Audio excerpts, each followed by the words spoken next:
Hey, what's up, guys? Welcome to another episode of Deliciously Decayed. I am Rick. And I'm Dev. Today we're checking out Seaside Sanatorium in Waterford, Connecticut.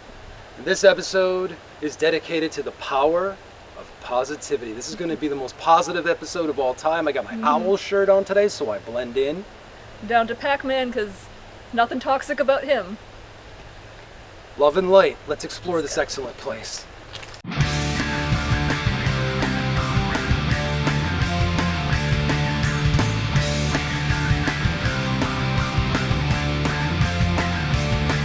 From Hockamock Swamp to Dighton Rock and everything in between.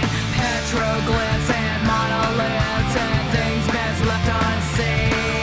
Bridgewater Triangle, dark and creepy quarters, haunted asylums, and don't forget the tunnels.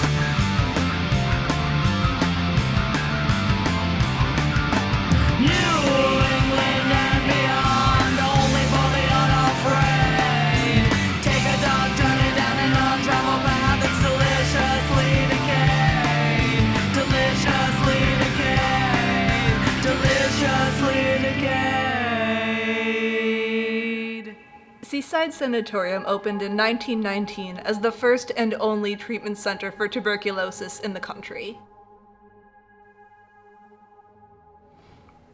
Within a year of its opening, all 45 of its beds were completely full, and the waiting list was far too long for a hospital that small. They quickly began to look to expand, but the family owning the land surrounding it refused to sell. The State Tuberculosis Commission authorized a new hospital, this one in nearby Waterford, Connecticut. This was built as the first treatment center for heliotropic treatment of children with tuberculosis. When we talk about tuberculosis in modern days, we're most likely going to be thinking of pulmonary tuberculosis, and that specifically affects the lungs. At the time, though, bone and glandular tuberculosis were just as common, especially with children. They had effects such as rotting bones, enlarging glands, and chronic stomach inflammation, which is a lot for anyone to deal with, especially children.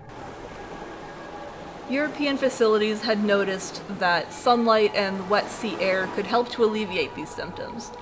So these practices were moved over to the US with the hope of helping American children as well. In the early 20th century, tuberculosis was the leading cause of death in Connecticut, killing about 252 out of 100,000 people. One of the main reasons why they chose this location for the sanatorium was its access to fresh air and sunshine. Spending time out in the sun as a form of healing was known as heliotropic therapy. And during the 30s, they didn't really understand what diseases were to the same extent that they do now, or quite what the best way to treat them was. This probably stemmed from the fact that being in larger cities, they didn't really have particularly fresh air since they didn't have the same filters on pollutions like we do now, so they probably did legitimately feel better just being out in the fresh air. This ended up not being quite as relevant when actual medications came into the picture, but during the time it really was thought to be modern medicine. And even now, just being out here away from the city, my lungs feel pretty great.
Is it haunted? I have absolutely no fucking idea. Now, maybe something will change by the time you see this episode, but we were unable to get inside because they boarded it up right before we fucking got there. So, I'm just gonna clarify, I'm gonna stop you there. We did end up getting into the building much later on. So, when now that I'm sitting there trying to edit this, I realize we have some misinformation that needs to be cleared up. Upon entering the building, we heard a lot of strange noises, scratching, disembodied voices. So we followed the voices because I thought they were other herb Xers, and we were a little concerned that we might spook someone or vice versa. And with this being said, there was a couple flights of stairs, went down them, couldn't really find anybody. There was some natural light coming in. I don't think anybody was hiding in the shadows. The most scratching and voices that I personally heard was down an elevator shaft. Upon descending the stairs and looking at it, I couldn't find anything. I expected a raccoon. Again, maybe an urbexer hiding or trying to stay hidden, thinking that maybe we were security. Nothing like that. And my camera ran smoothly, but they seem to have a lot of issues with keeping their flashlights on. Something I haven't seen too much of in the past. So is it haunted? Yeah, I'd say so. So I'm going to say my previous segment was complete and utter BS.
So when this place became an asylum, it was really considered a model asylum from a lot of the research that we did.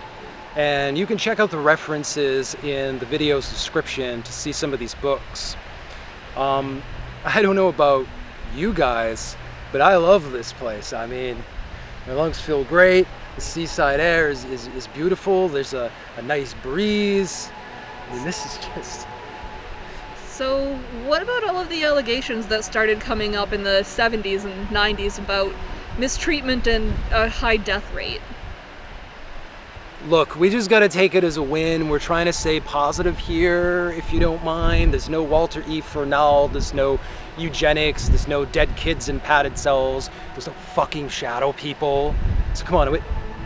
Sorry. This place is beautiful. By the 1940s, medical research had advanced enough that a treatment center specifically for tuberculosis just wasn't necessary. So the tuberculosis program ended in 1958. They converted it to a senior living home called Seaside Geriatric Hospital. 2 years later, though, it was converted again, this time as a home for people with developmental disabilities. Seaside Regional Center for the Mentally Retarded.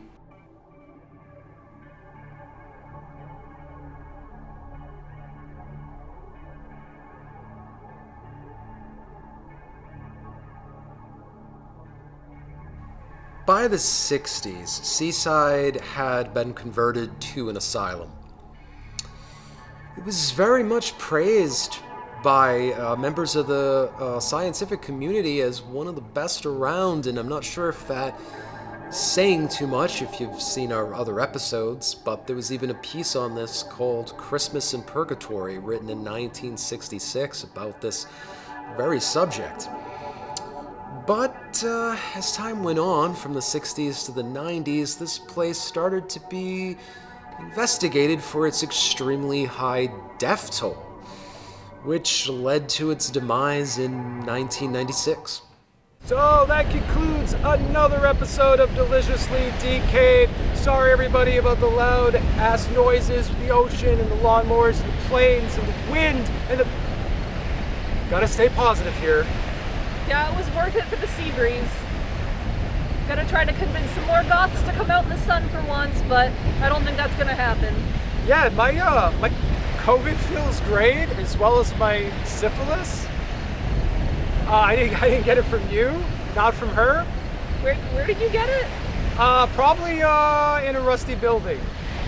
We'll get into that later. Yeah, later. We're staying positive. My COVID is also gone though, so I'll approve of that. Oh, excellent. Hey, we're both positive Pete's over here. And speaking of that, remember to give us a like and a sub. I am Rick. And I'm Deb. See you when we're back in New England's darkest corners.